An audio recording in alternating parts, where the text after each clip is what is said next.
Hello everyone, you're welcome to this edition of The Inside. I am Barrister Joseph, and in this edition of the program we are talking about human rights issues, voices, condemning, decrying, denouncing gross human rights violations in Cameroon continue rising to the sky, and they are also denouncing what they qualify as the reign of impunity in the country. And one of the recent cases right advocates have described a court judgment handed down by the High Court as a scandal, unfair, unjust decision.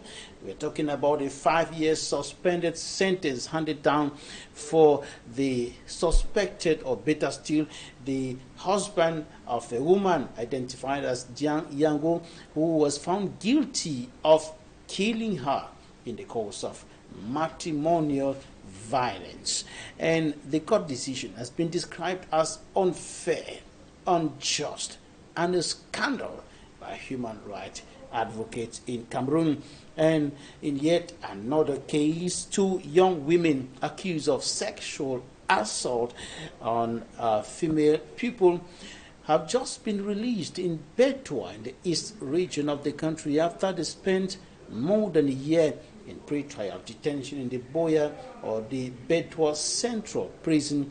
The time they spent in detention, pre-trial detention particularly, is way above or beyond the time frame stated by the Cameroonian Criminal Procedure Code, and also in violation of the right to freedom enshrined in national and international laws duly signed and ratified by Cameroon, including the Universal Declaration of Human Rights. We are also going to talk about the case of detained anglophone leaders Sisiku Ayuktabe and others who have been in detention in the Kondingi maximum security prison in the nation's capital Yaoundé in connection to the more than 8-year-long armed conflict raging in the northwest and southwest regions of the country, plus the pastoral letter of the bishops of Cameroon, in which they have spelled out 10 criteria for anyone who wants to be president in the Republic of Cameroon.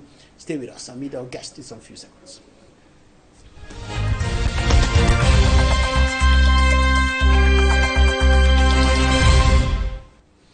Our guest today is Barrister Joseph FRU. He's an attorney at law, human rights advocate, member of the Cameroon Bar Association, and one of the councils of detained anglophone leaders and other detainees of the anglophone crisis. Barrister, welcome to the program.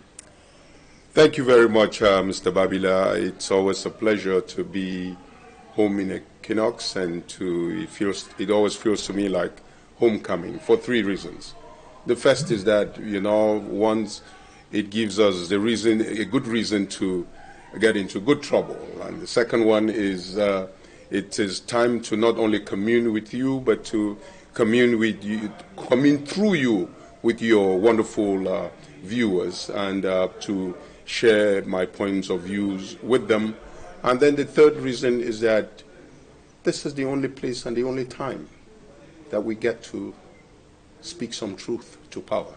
Get into good trouble to have solution for the problems in our society, because here we are solution oriented. Precisely. We are targeting the solutions Definitely. to the issues around us. That's why it's good trouble. Right. Yes. So let's begin with this trouble.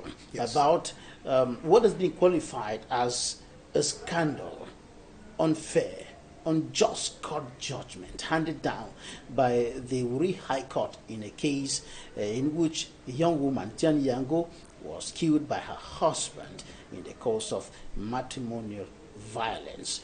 And having been found guilty, the court handed down a 5-year suspended sentence. And this is seen as a scandal by right defenders, by gender-based rights advocates in the country. What's your take? Catchwords are scandal, unjust, and unfair.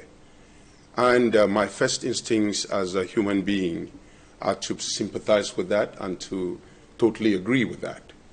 But I must admit that as a lawyer, we are trained to know that cases are done on a case-by-case adjudication. And so there's a little analysis that has to come in before I can give you my opinion. And by the way, let me just clarify and put up front for full disclosure that, one, I was not part of this trial, and so I do not know the intricacies and the details of this trial. And secondly, that any opinions that I espouse here and vocalize here are personal opinions, and that they do not represent the prisoners of conscience whom I represent, because this is my civic duty to be able to have these conversations with you. That said, the case that you just mentioned, it depends on how he was charged, Jonathan. If he was charged as murder and the different facets of murder, then it will have a different analysis. But if he was charged under manslaughter and the different facets of manslaughter, like involuntary homicide, what you call in French homicide involontaire, it would have another analysis. Let me just back up again and explain that. If this case was charged as murder, and this killer, because now he's convicted, so we know he killed her.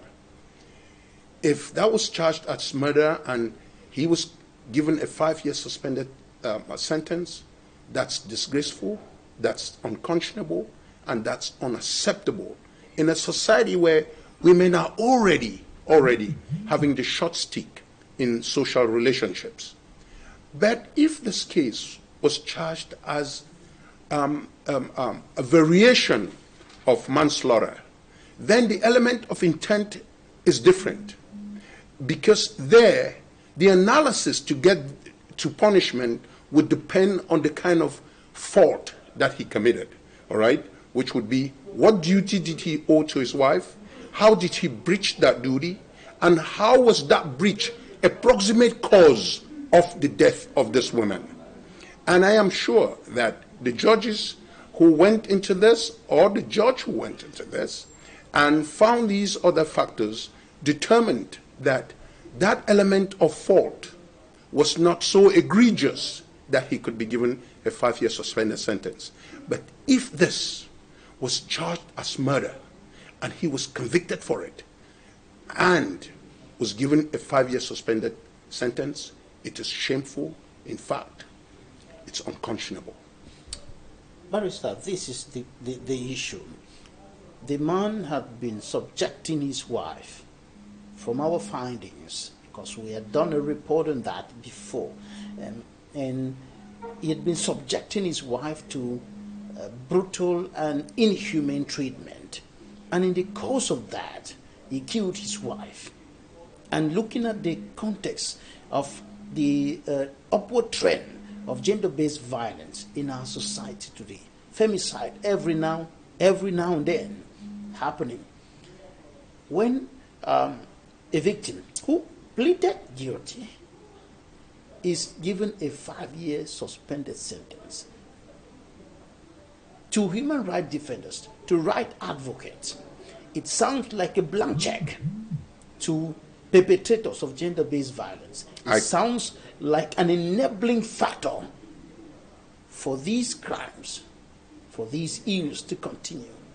I couldn't agree with my colleagues who are advocates and who have been following this case. I couldn't agree with them more. I couldn't agree with you more. In fact, like I said, it's unconscionable, it's despicable, and it should be decried in the utmost terms possible. And we should use this, Jonathan, as a teaching moment for our legal system, for our judicial system. Because if there was a pattern of abuse that was rife in this family, how did this escape the authorities? How did the system miss out on this? How does social services not get in charge? How did law enforcement oversee this to the point where now we have a death? And then to add injury, to add abuse to injury, this the perpetrator of this is given a slap with the backhand. It doesn't make any sense. I call it a teaching moment because we have to go back to our laws and see where social services dropped the ball and how we can follow up these domestic abuse cases. Because domestic abuse does not only mean husband and wife, it even trickles down to the children, all right? And once we cannot tame this, remember that in our society, women and our children are the most vulnerable. And if we cannot protect these vulnerable, then what kind of system do we have? So I agree with that sentiment. I agree with that outrage. I'm only cautioning that in law, especially with trials, case-by-case adjudication is very important. And if these facts augur to the fact that this guy was charged with murder and was given a 5-year suspended sentence, in fact, something should be done about it. Something should be done about it and done real quick. But if it was a variation of involuntary manslaughter, then we could cut some slack to the judge. But that does not absolve the system of the weaknesses and the lacunae and the lapses that they had in letting this happen in the first place. And I was going to come in there to say that even if it were involuntary manslaughter, right, involuntary homicide, or whatever appellation it's called, yes, does it justify such a judgment that looks like an encouragement to those who go about beating their wives, torturing their wives, tormenting their wives, subjecting them to inhuman treatment? In fact, what we should take here as gospel is that domestic violence, it's a horrible thing that should not be practiced by any member of a civilized society. Number two, that in this present dispensation in our country, the domestic violence is a social ill that we need to address and address real quickly. The third and last thing that I would mention about that is that domestic violence is retrogressive to the social, economic, and political fabric of any developing people. And so it should be decried in all its forms. Now, here is another issue on which I want to have your comment. In an earlier interview in Talking Point on Equinoxe television, Muma B. Yvonne, she's a human rights defender. She said that there is a serious problem in Cameroon about the absence of safe spaces for gender-based violence survivors. There's no space where they can, because some of these things get to this level because it remains within the family circle. It is hidden, it is covered unto the point of death before it goes out there. Because many wouldn't speak out.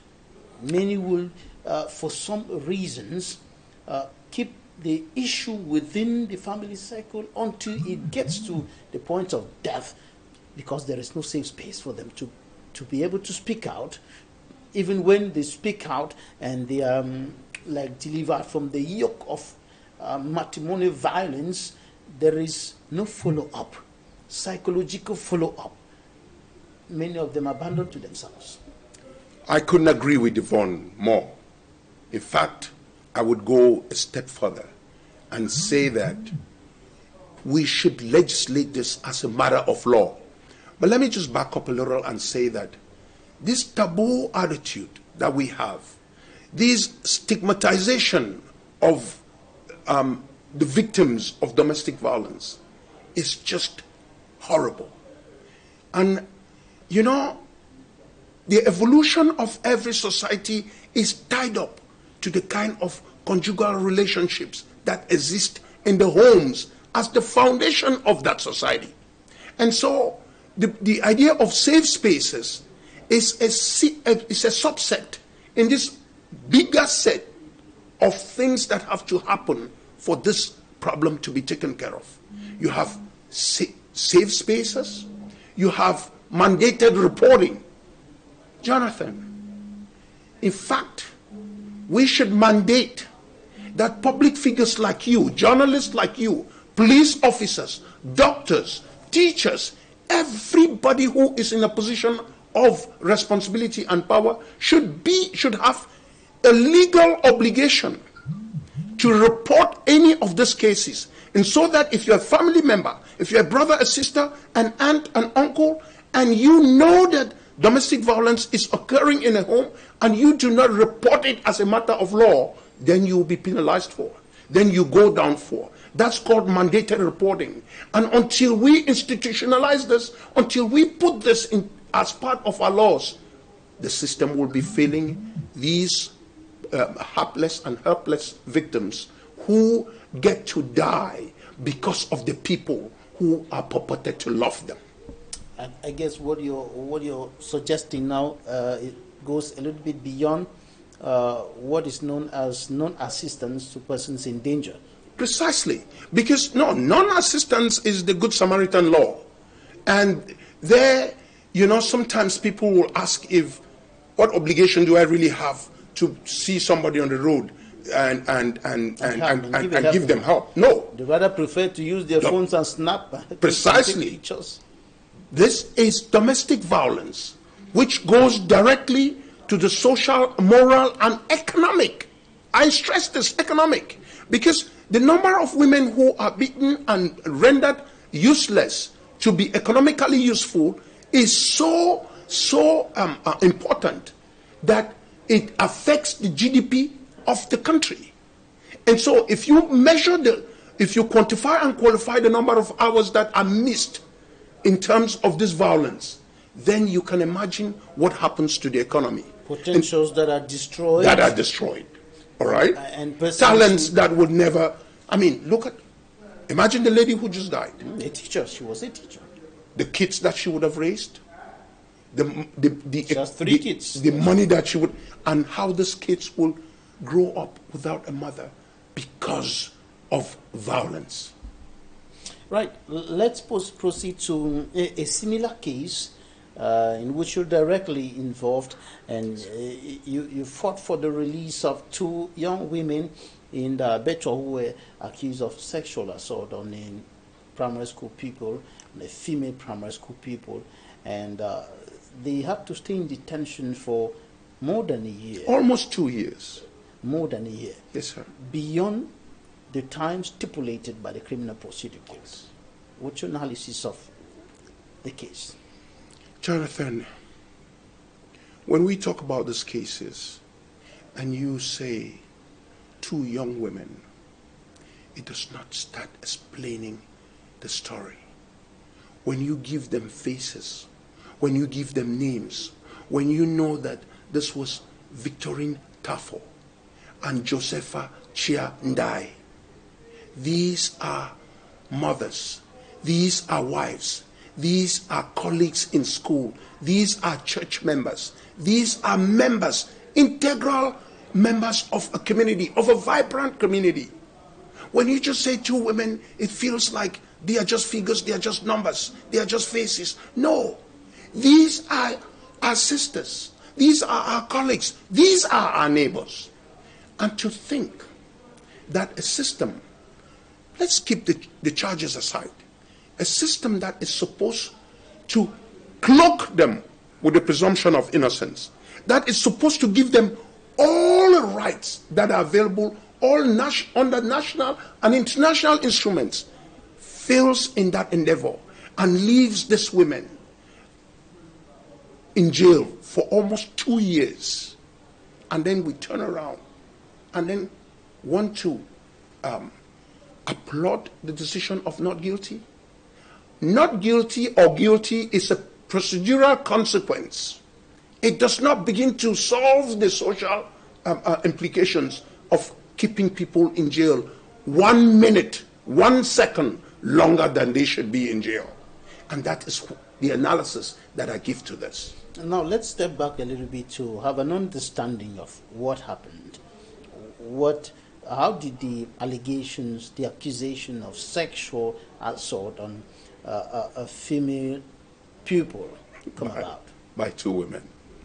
It's laughable, isn't it?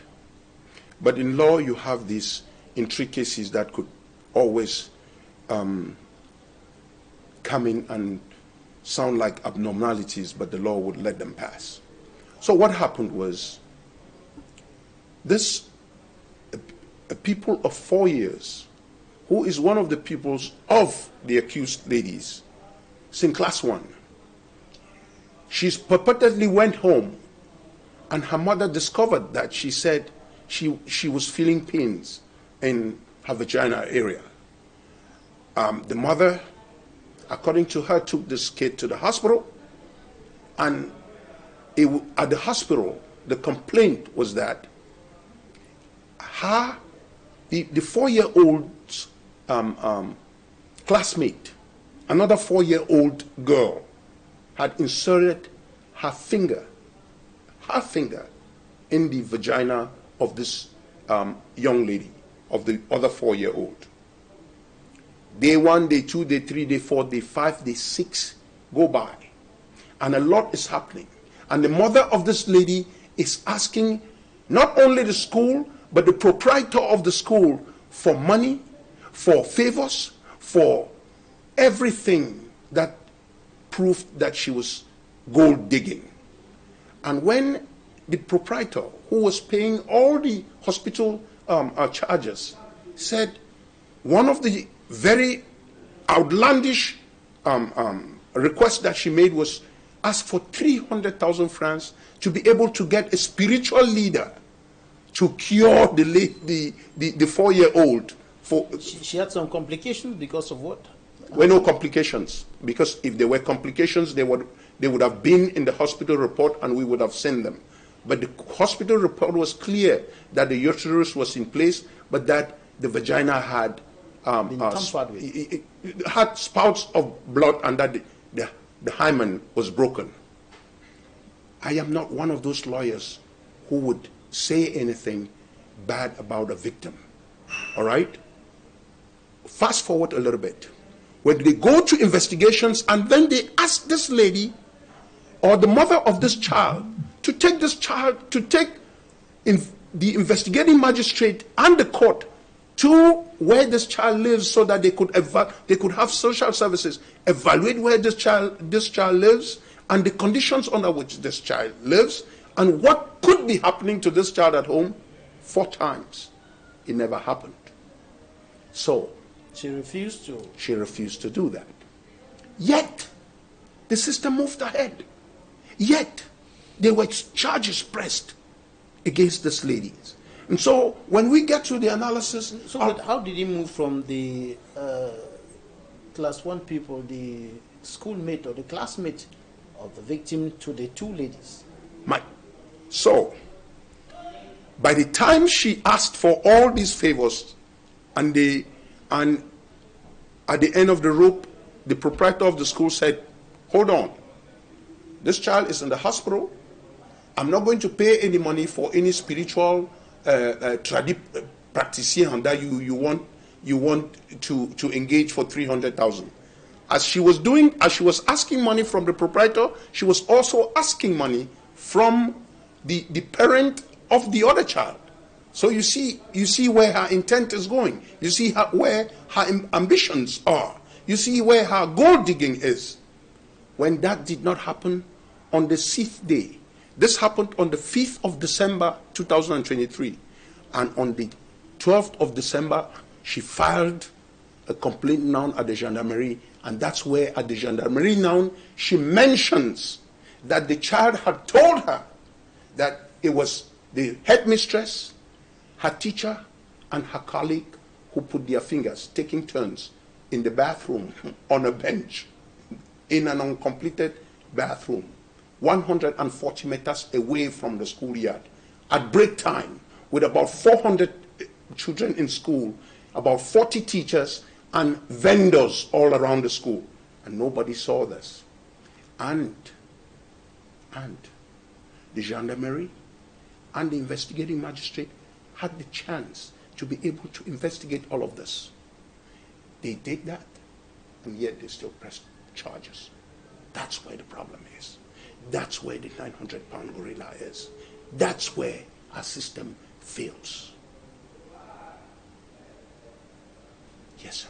So, for this length of time that they were incarcerated, in detention in the Betua Central Prison for 1 year and about 3 months or so, what was happening during this time? Investigations. So, the gendarmerie did their investigation, had what you call their procès-verbaux, and they forwarded it to an investigating magistrate. The investigating magistrate went down to the scene, saw all those things that were again exposed in court, and still charged them. And then we started the process of the trial. We've had about 10 hearings, and ultimately we got to the point, and the court again, a 3-panel a bench of justices heard the case. They went down to the field, they saw all these things that I'm espousing here, and ultimately they found them not guilty.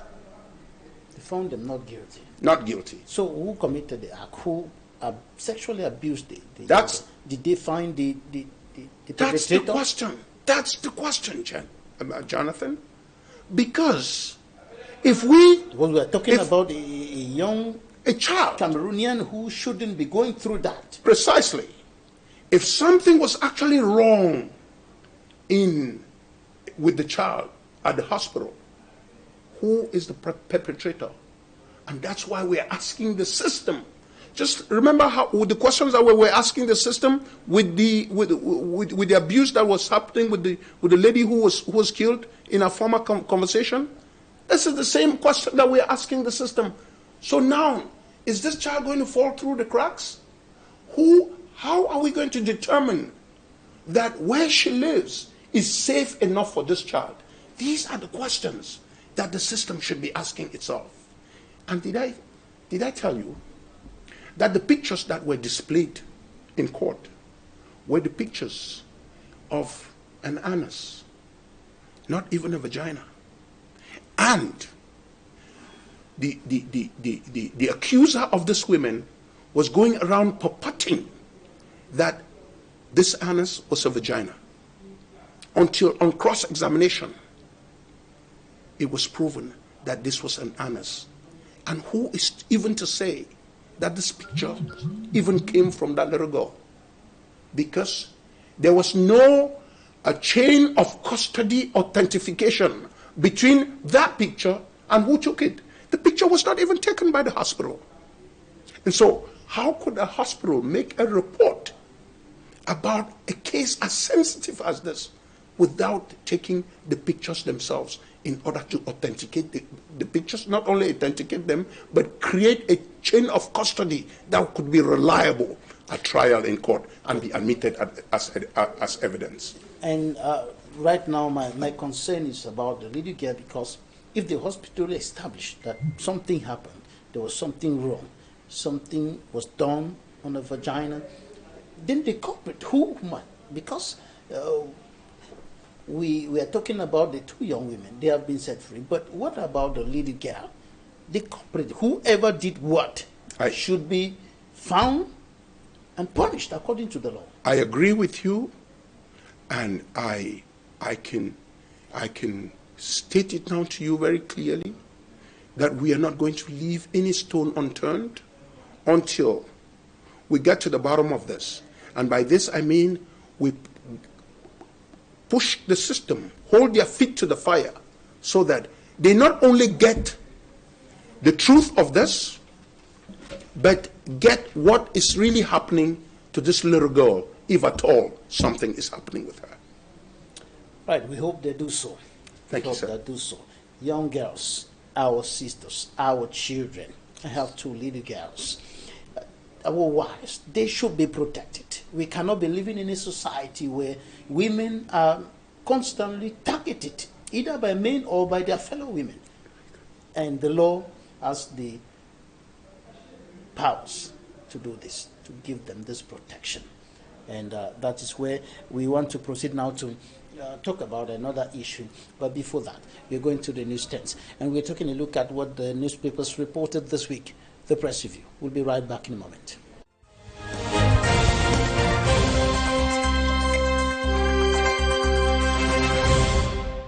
We begin with the National Post. The bi-weekly reports the death of 6 persons in a road accident in Mutengene in the southwest region of Cameroon.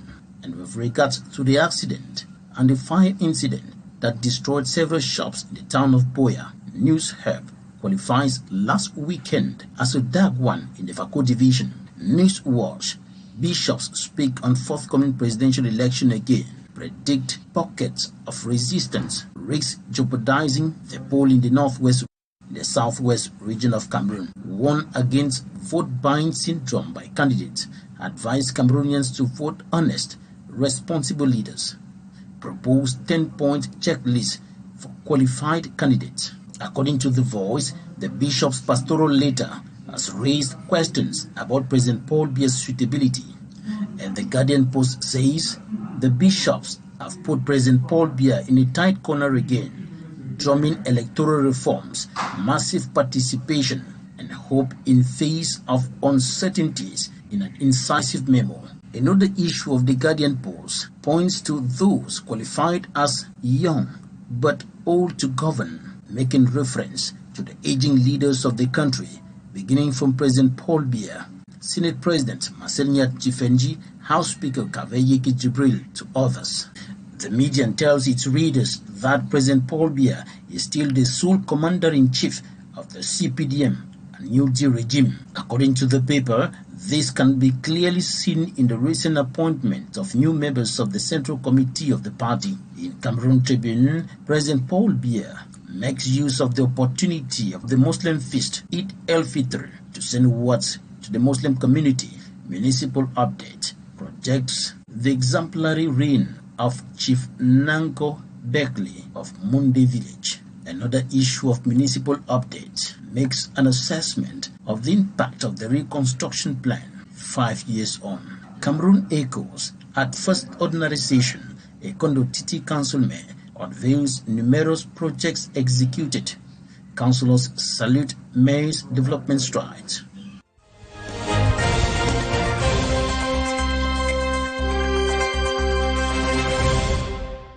You're welcome back. We're still with our guest, Barrister Joseph FRU, attorney at law, member of the Cameroon Bar Association, and one of the councils of the detained anglophone leaders and the other detainees of the anglophone crisis. Barrister, you were recently in the Federal Republic of Nigeria, and you were speaking to members of the House of Representatives Committee on Public Petition of the Federal Republic of Nigeria, and you were urging government action to free detained professors in Cameroon, 6 university professors and 4 other professionals who were allegedly abducted from a hotel in Abuja and later jailed in Cameroon. And we're talking, of course, about the anglophone leaders, Sisiku Ayutabi and the others who were seeking asylum in the Federal Republic of Nigeria. Where are you with this? Thank you, Jonathan, for giving me a chance to be able to maybe enunciate this and clarify this and hopefully educate your audience on these issues that were happening beyond the borders and that they might not have had the chance to be able to follow up on this. So let us make this very clear. We are not talking about an alleged abduction. We are talking about a proven kidnap and abduction of these 10 men. And I'm not saying this as an ordinary street person. I'm saying this as a lawyer. I'm saying this as a jurist. I'm saying this as a rights advocate.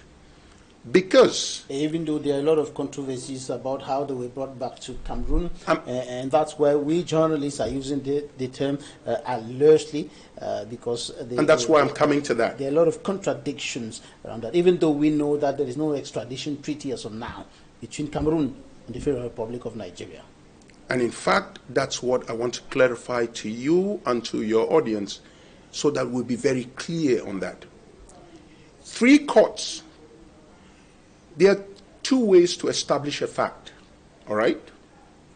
Either there is a confession to the fact, or you go through a judicial process that's called due process, and that fact is established. Then it becomes a fact. Then judicial notice is taken of that fact. This fact that I'm espousing, that these 10 men were kidnapped, abducted, and refouled illegally to Cameroon from Nigeria, these are legal facts. They cannot be disputed. Why? Because 3 federal courts in Nigeria have found that their kidnap and abduction was unconstitutional, it was illegal, and it was unconscionable, and has asked that they be released and be compensated with specific sums of money. 3 separate federal high courts. Then, let's fast forward. The Supreme Court of Human Rights, that's in Geneva, because when you talk about human rights, the Working Group on Arbitrary Detentions is like the Supreme Court of Human Rights in the world. That body has investigated this, has gone through this, has evaluated this, and has given a legal opinion. That legal opinion is what you call a judgment. And in that judgment, what do they say? They say that Cameroon and Nigeria were both responsible. The word is liable for the illegal kidnap, abduction, and refoulement, which is the illegal rendition of these people back to the country where they were fleeing from. Because you remember the Refugee Convention, the basic principle of that convention is that you cannot send back somebody to a country from which he is fleeing from. And it was established that these people were, all 10 of them, were either established refugees with refugee certificates issued by the United Nations High Commission for Refugees, or they were asylum seekers with asylum-seeking certificates granted by the Nigerian Refugee Commission in conjunction with the United Nations High Commission for Refugees. So under these circumstances, Mr. Babila, you have the confidence, you have my blessing to go ahead and say that these people were abducted and kidnapped and refouled in Cameroon. You filed a petition before the House of Representatives. Correct. Of the Federal Republic of Nigeria. Tell us about that petition. And that petition is petition 23/2022. Sorry, that's the working group on arbitrary detention opinion number 059/2022. That petition is petition 24/2024. That petition basically is asking the legislative branch of government, because remember I told you that the judiciary branch of Nigerian government has acted. There are 3 branches of government, correct? So you have the legislature, you have the executive, and the judiciary. The judiciary has acted. The executive is the one that is responsible for doing this, all right? And the judiciary has already asked them to correct that wrong. So 2 branches have already been indicted. It's 1 branch that is remaining for that circle to be completed, so that we can now have the moral ground to say the government of Nigeria, we have exhausted all the avenues for them to act. And remember that the legislature is the law-making body of the country. What do you expect from the government of President Bola Ahmed Tinubu? Practically, I'll answer it legally and practically. Legally, we are asking them to order the other independent branch of governments to be able to execute the judgment of the Working Group on Arbitrary Detentions, which is the Supreme Court of Human Rights in the world. Practically, we are asking them, in the spirit of cooperation and good faith, that Parliament, the National Assembly, should be able to work with all the other branches of government, liaise with them, and then give the appropriate directions and instructions to the executive branch of government, which is the executor of foreign policy, to be able to get this with the Naira 10 who were illegally refoulement be immediately released and be compensated as required by Nigerian courts and by the Working Group on Arbitrary Detentions. You said that you're not asking for interference, that Nigeria should interfere in internal matters of Cameroon. Correct. How will they secure the release of the Naira 10 and not interfere in internal matters of Cameroon? Because this is an issue that has to do with the crisis in the northwest and southwest regions, and the military court has sentenced these persons that we are talking about. Correct. You cannot proceed from an illegality to legality. All right? The Naira 10 were arrested at Alex Ekweme Street at the Naira Hotel in Nigeria on January 5th, 2018 at about 7 p.m. in the evening.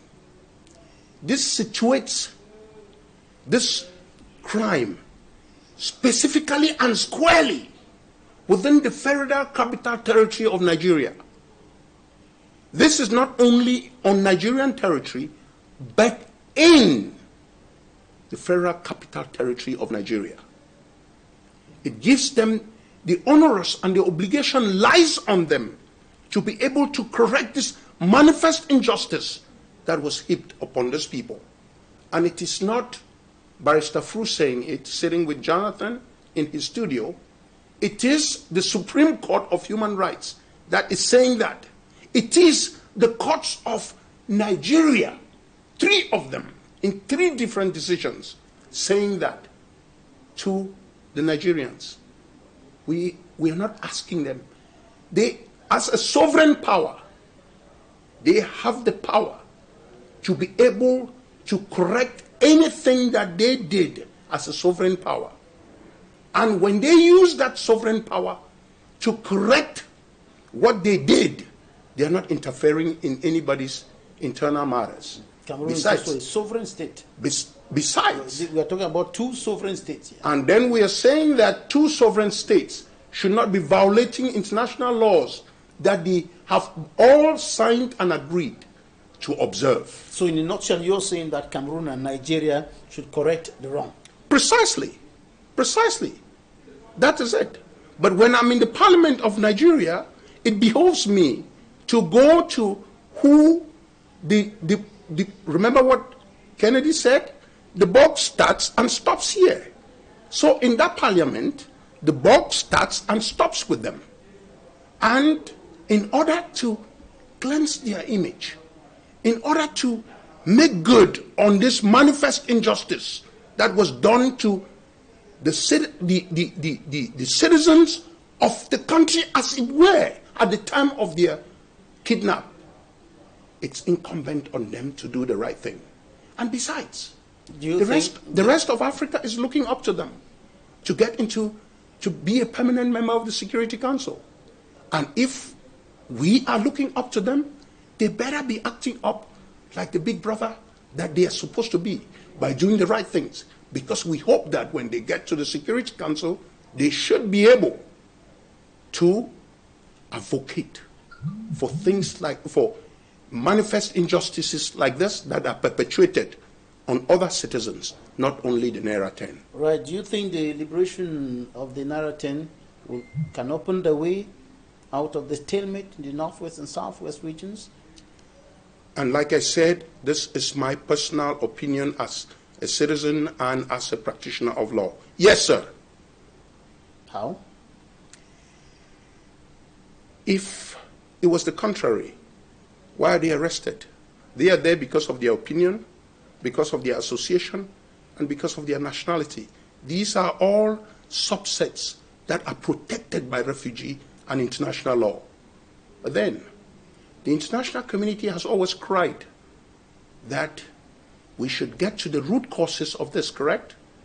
And that before we get to that there should be a free and fair dialogue that gets to the root causes of this, and that hopefully it would be mediated by a neutral. And recently, the Archbishop of Bamenda, President of the National Episcopal Conference, His Grace Andrew Kia, called for a dialogue between the government and those who are fighting for cessation, for the independence of former British Southern Cameroons, those who are fighting, not a discussion among friends. He qualifies the major national dialogue as a discussion among friends. Precisely. That he joins his voice to the voice of his church that started saying this in 2017 after the war was declared. With Christian Cardinal Tomi and all of that. A lot of things. And not only that, it follows the United Nations. The Secretary General has said the same thing. France has said the same thing. The UK has said the same thing. The European Union has said the same thing. The African Union has said the same thing. So what are we waiting for? So is it going to open the door? Yes. Right. We'll be taking a look at some interviews right now. And after interviews of the week, we are taking a look at the pastoral letter of the bishops ahead of the 2025 presidential election. They have written out 10 criteria for anyone who wants to be president in Cameroon. We'll be right back in a moment.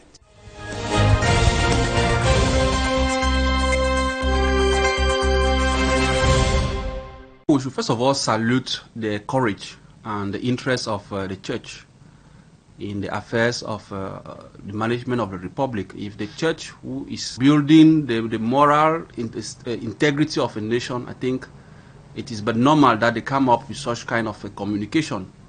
And I myself, I took pain to read the letters, and I don't think that the church is inventing anything new. We know all the principles that should govern a country. They should be out of politics. They're not supposed to get themselves involved in anything about politics.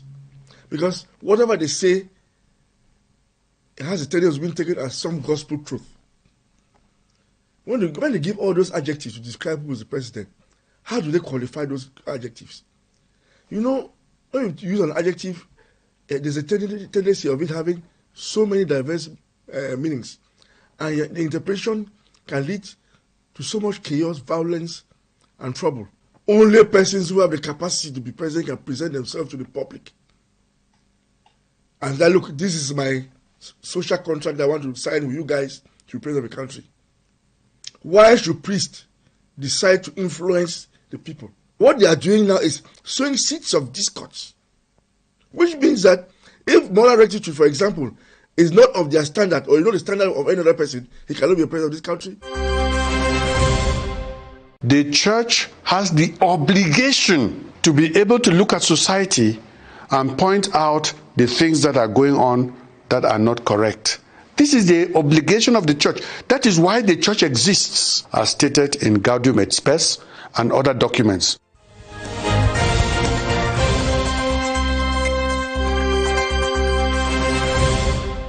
In the pastoral letter of the bishops of Cameroon on the occasion of the 2025 presidential and regional elections, the men of God have highlighted several criteria for anyone who wants to lead the nation. One of the criteria reads, be capable of traveling the length and breadth of the country, visiting each region at least once during his term of office. Some observers think this morally disqualifies President Paul Biya, the natural candidate of the Cameroon People's Democratic Movement, CPDM, who has rarely visited some parts of the country for the past 4 decades of his leadership at the helm of the state. Vision and strategy and effective economic management are also underscored as key characteristics of a good leader. The other criteria include integrity, humility, and moral leadership, respect of the rule of law, fight against corruption, crisis management skills,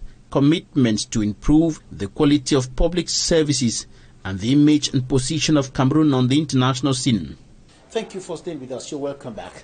Barrister Joseph FRU, what's your perspective of the pastoral letter of the bishops of Cameroon ahead of the presidential election?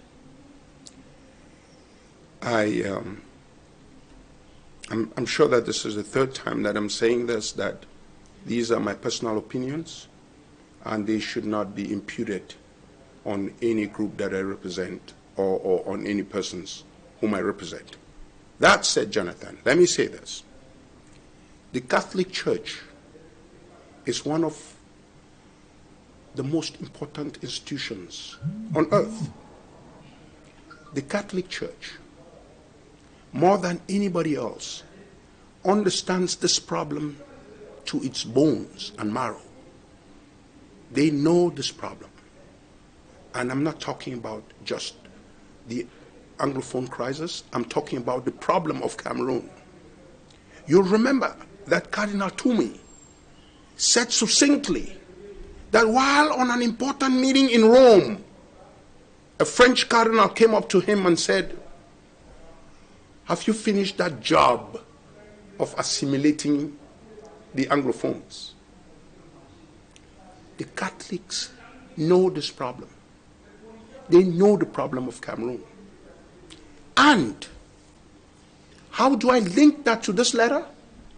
This letter, to me, is deep, it is well thought out, but it is escapist and irrelevant as long as it does not underscore and address the 900-pound gorilla that is facing them, that is looking them in the face.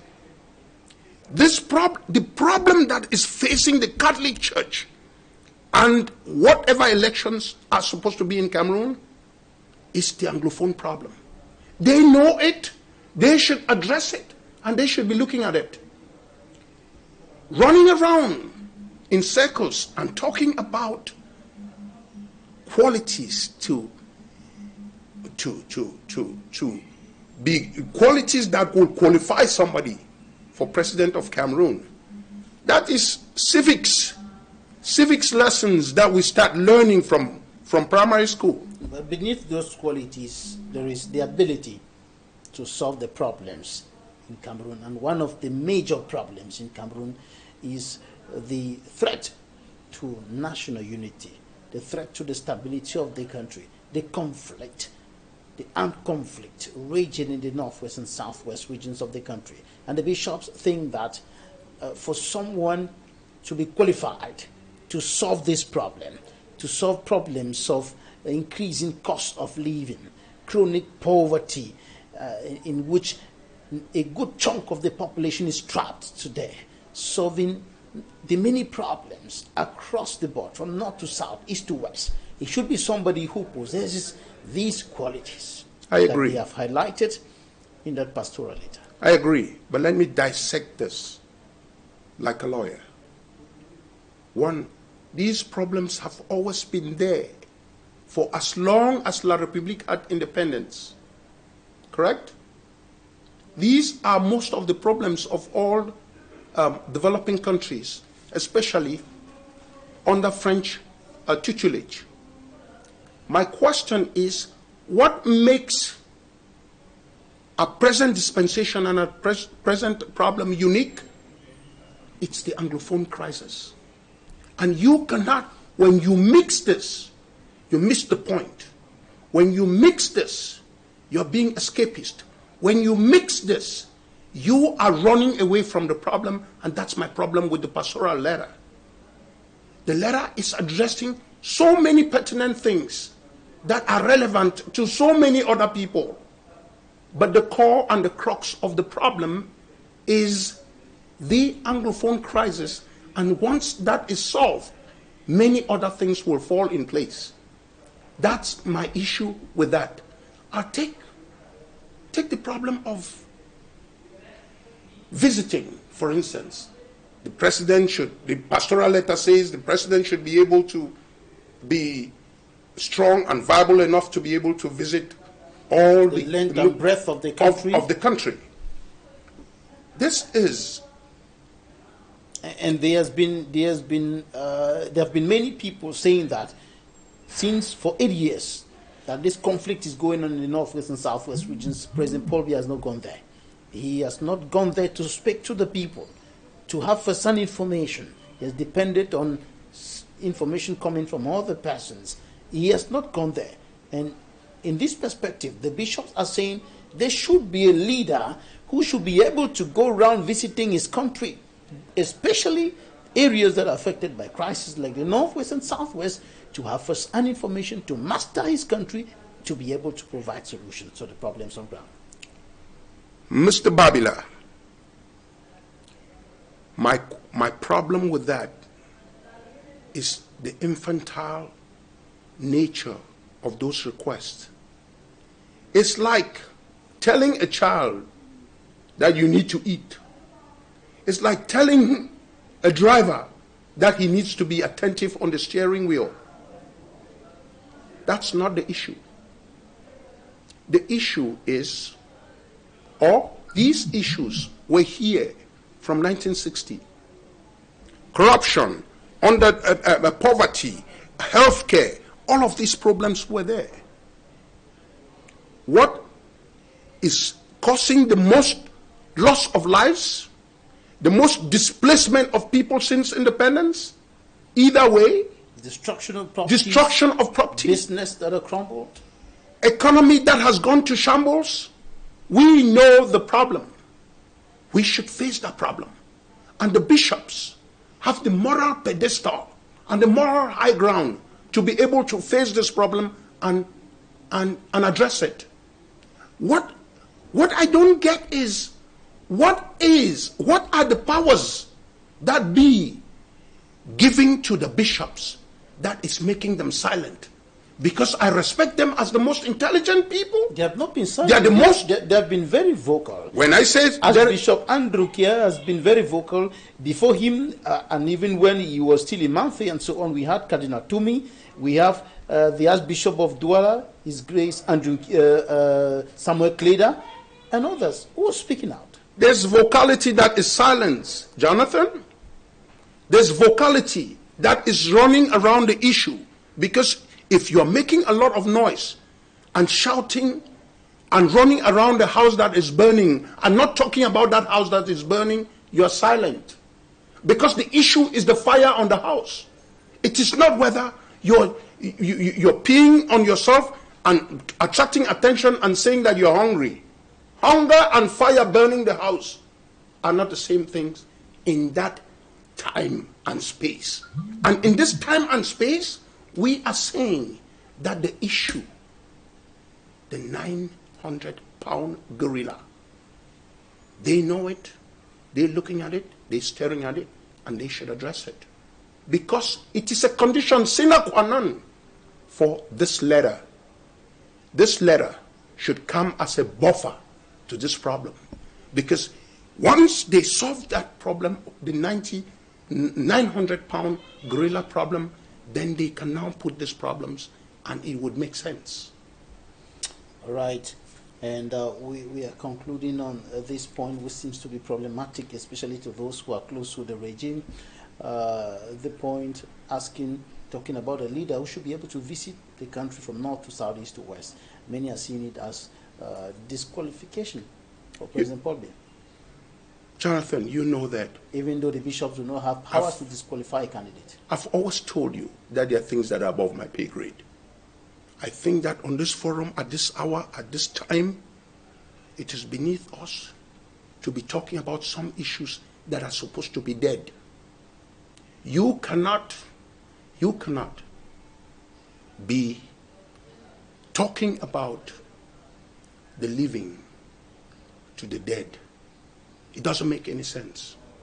Let us focus on the prize. Let us focus on the issues that need to be resolved. Let our people wake up and be conscientized to the things that the bishops are talking about. I'm saying that this letter is very important, but it's putting the cart before the horse.